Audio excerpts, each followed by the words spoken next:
السلام علیکم ورحمۃ اللہ دوست اور ماما. وعلیکم السلام ورحمۃ اللہ دوست اور شاہنواز.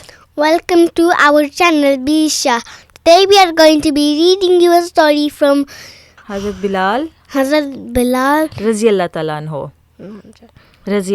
عنہ. ٹھیک ہے پیارے بچوں، جیسا کہ آپ جانتے ہیں کہ ہم نے یہ کتاب حضرت بلال کے رضی اللہ تعالیٰ عنہ کے بارے میں شروع کی ہوئی ہے، اور ہمیں امید ہے کہ آپ نے اس کی پریویس ویڈیوز دیکھ لی ہوں گی. ہم نے اس کا لنک ڈسکرپشن میں بھی لکھا ہوا ہے، آپ چاہیں تو وہاں سے بھی دیکھ کے سن سکتے ہیں پچھلی ویڈیوز جو ہیں. تو شاہنواز شروع کریں، آگے کیا ہے؟ ہاں جی. بسم اللہ الرحمن الرحیم. ٹائٹل ہے غلامی کی زنجیر کٹ گئی. غلامی کی زنجیر کا مطلب ہوتا ہے چین آف سلیوری، یعنی کہ ان کے پاؤں میں جو سلیو تھے وہ ان کی سلیوری سے جان چھٹ گئی، یعنی کہ غلامی سے جان چھٹ گئی. تو آپ نے دیکھا کہ پچھلی ویڈیو میں کس طرح سے امیہ اتنی بری طرح سے حضرت بلال کو مارا کرتا تھا، یہاں تک ایک پتھر سینے پہ رکھ دیا اور گرم تپتی زمین پہ لٹا دیا اور کہا کہ تم بتاؤ کہ تمہارا خدا ایک نہیں ہے. لیکن حضرت بلال جو تھے وہ پھر بھی کیا کرتے تھے؟ احد احد کہتے جاتے تھے. مجھے معلوم نہیں کہ یہ خواب تھا یا حقیقت تھی، یا پھر میں ان کوڑوں کی وجہ سے اپنے حواس کو بیٹھا تھا، یعنی کہ مجھے لگتا ہے کہ مجھے اس نے اتنا مارا امیہ نے، جن کا آقا تھا، کہ اس کی وجہ سے میرے دماغ کے اوپر اثر آ گیا. اور میں آج بھی خود سے یہ سوال کرتا ہوں کہ اے بلال، اے پٹتے ہوئے بلال، کیا واقعی تو نے اس دن بابرکت اور مبارک روحوں کا ہی وطن دیکھا تھا؟ تو حضرت بلال کہتے ہیں کہ مجھے اپنے آپ سے میں بعض کا سوال کرتا ہوں کہ اس دن میں نے جو ویژن دیکھا تھا کہ جہاں پر سارے لوگ ہیں، جس میں مختلف قسم کے رنگ و نسل کے ہیں، اکٹھے ہیں، ایک جگہ پر ہیں اور کھا پی رہے ہیں، تو کیا وہ واقعی میں نے دیکھا تھا یا میرے دماغ کا کوئی اثر تھا؟ پھر وہ آگے کہتے ہیں کہ اللہ ہی جانتا ہے کہ وہ مجھے کب تک مارتے رہے اور میں کب تک بے سدھ رہا. مجھے یوں کچھ یاد پڑتا ہے کہ میں نے سودے بازی کی بات سنی. ایک کرخت سی آواز تھی جو امیہ بن خلف کی تھی، اور دوسرا کوئی ملائم شیریں سا لہجہ تھا. ملائم اور شیریں سا لہجہ کا مطلب ہوتا ہے شاہنواز کہ بہت نرمی سے کوئی بات کر رہا تھا. درہموں کی بات ہو رہی تھی، یعنی کہ منی کی بات ہو رہی تھی. مجھے نامعلوم سی ہوش آئی اور میں نے آنکھ کھولنے کی کوشش کی. تو کہتے ہیں کہ میں نے جب آواز سنی کہ کوئی پیسوں کی لین دین کی بات ہو رہی ہے تو میں نے آنکھ کھولی اور اس کے بعد میں نے کوشش کی کہ مجھے پتہ چلے کیا بات ہو رہی ہے. لیکن مکہ کے سورج نے میری نظر چندھیا دی، اور وہ سن لائٹ اتنی زیادہ شارپ تھی کہ میری نظر اس کی وجہ سے دھندلا گئی اور میری آنکھیں ایک بار پھر بند ہو گئیں، اور میرے کانوں میں وہی درہموں کی آوازیں آ رہی تھیں. مکہ والوں کی تو زندگی ہی درہموں کے گرد گھومتی تھی.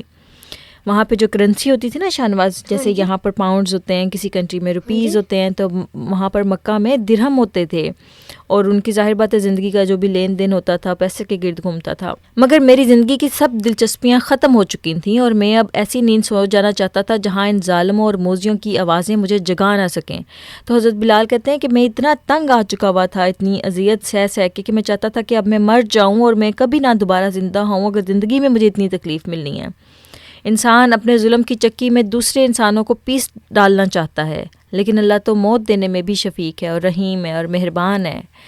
تو وہ کہتے ہیں کہ اللہ تعالیٰ جو ہے وہ اتنا رحیم اور مہربان ہے کہ وہ اللہ تعالیٰ چاہتا ہے کہ انسان کے اوپر وہ رحم کرے، تو اللہ تعالیٰ اس رحم کے بہانے ڈھونڈتا ہے. لیکن اب مجھے ایک تیسری آواز بھی آئی، اور یہ ابو سفیان کی آواز تھی، اور وہ کہہ رہا تھا کہ سزا کے دوران غلام کا سودا نہیں ہو سکتا، یہ مکہ کے رواج کے خلاف ہے. لیکن امیہ نے بات کاٹی اور کہا، نہیں، اس کی جان نکل چکی ہے. ابو بکر چاہے تو اس لاش کا سودا مجھے 100 درہم میں مہنگا نہیں. امیہ جو آپ کو پتہ ہے شاہنواز کہ وہ اتنی بری طرح سے حضرت بلال کو مار رہا تھا، اور ابو سفیان کہہ رہا تھا کہ نہیں، یہاں پہ ہمارا یہ کسٹم نہیں ہے کہ ہم سزا کے دوران اپنے غلاموں کو بیچیں، تو اس کو اپنی سزا پوری کرنے دو. تو امیہ نے کہا کہ یہ تو آلریڈی مر چکا ہے، یعنی کہ بلال تو آلریڈی مر چکے ہیں، تو اب اس کی ڈیڈ باڈی ہی رہ گئی ہے. اگر ڈیڈ باڈی کے مجھے وہ 100 درہم دیتے ہیں، کوئی دیتا ہے، تو مجھے یہ سودا مہنگا نہیں ہے. گفتگو تھم گئی، یعنی کہ جو کنورزیشن تھی وہ رک گئی. ابو بکر رضی اللہ تعالیٰ عنہ میرے قریب آئے اور میرا نام پکارا. میں نے تیز دھوپ کے باوجود آنکھ کھول کر انہیں دیکھا. امیہ تو بھڑک اٹھا اور بکنے لگا، اور وہ یعنی کہ فضول بولنے لگا اور کہنے لگا، اب کالے سیاہ رو جانور وحشی انسان سانس لے. اب کالے سیاہ رو جانور وحشی سانس لے، یعنی کہ وہ امیہ نے غصے میں دھتکارے ہوئے لہجے میں کہا کہ تم ایک کالا جانور ہو اور اب سانس لے لو، تم بک چکے ہوئے ہو، میرے پاس نہیں ہو تم اب.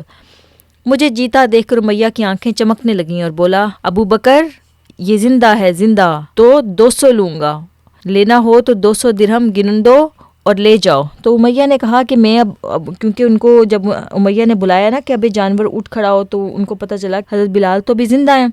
تو پھر اس نے کیا کیا, پرائس بڑھا دی غلام کی, اور اس کہا کہ پہلے میں نے 100 کی ڈیل ہوئی تھی, اب میں 200 میں اس کو بیچوں گا. مجھے محسوس ہوا کہ میری رسیاں ڈھیلی کی جا رہی ہیں, وہ جو رسیاں ساری باندھی ہوئی تھیں ان کو فیل ہوا کہ وہ لوز کی جا رہی ہیں. میری چھاتی پر سے چکی کا پارٹ اٹھا لیا گیا تھا, اور جو سینے کے اوپر پتھر رکھا ہوا تھا وہ اٹھا لیا گیا تھا, اور بلال ایک بار پھر بک گیا, اور دوبارہ حضرت بلال کو آگے کسی نے خرید لیا. اور کوئی نوجوان مجھے سہارا دے رہا تھا, مجھے نظر نہیں آ رہا تھا کہ میں نے پہچاننے کی کوشش کی. یہ زید تھا. محمد صلی اللہ علیہ وآلہ وسلم کا منہ بولا بیٹا. آپ کو یاد ہے نا شاہنواز کے حضرت زید کو حضور صلی اللہ علیہ وآلہ وسلم نے اپنا بیٹا بنایا ہوا تھا. مجھ میں طاقت نہیں تھی کہ میں بات کروں, اور نہ ہی اس بات کی ضرورت تھی. زید ہی سب کچھ کہہ گیا. زید نے کیا کہا شاہنواز, سنتے ہیں. بلال غلامی کی زنجیر کٹ گئی. حضرت بلال کو انہوں نے یہ خوشخبری سنائی. امیہ خوش تھا اور ہنستے ہنستے رقم بھی گنتا جا رہا تھا, اور طنز سے کہنے لگا, ابو بکر میں تو اسے 100 درہم میں بھی دے دیتا. اور پھر مجھے اس کے کہکہوں کی آواز سنائی دینے لگی.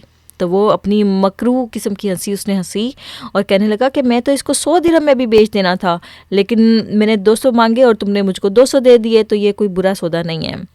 تو پیارے بچوں, یہ تھا وہ ظالم آقا, اور یہ تھے حضرت بلال کا صبر. اور اس کے بعد ہم دیکھیں گے کہ آنے والی ویڈیوز میں کیا ہوا. ٹھیک ہے شاہنواز؟ ٹھیک ہے, انشاءاللہ ہم پھر حاضر ہوں گے. تب تک کے لیے اللہ حافظ, and don't forget to subscribe our channel, leave a like and share our channel to your friends and families. Allah.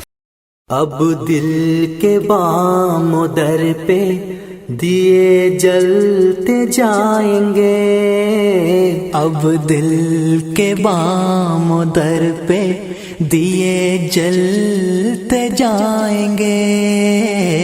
عہد وفا کیا ہے ہم اس کو نبھائیں گے, عہد وفا کیا ہے ہم اس کو نبھائیں گے.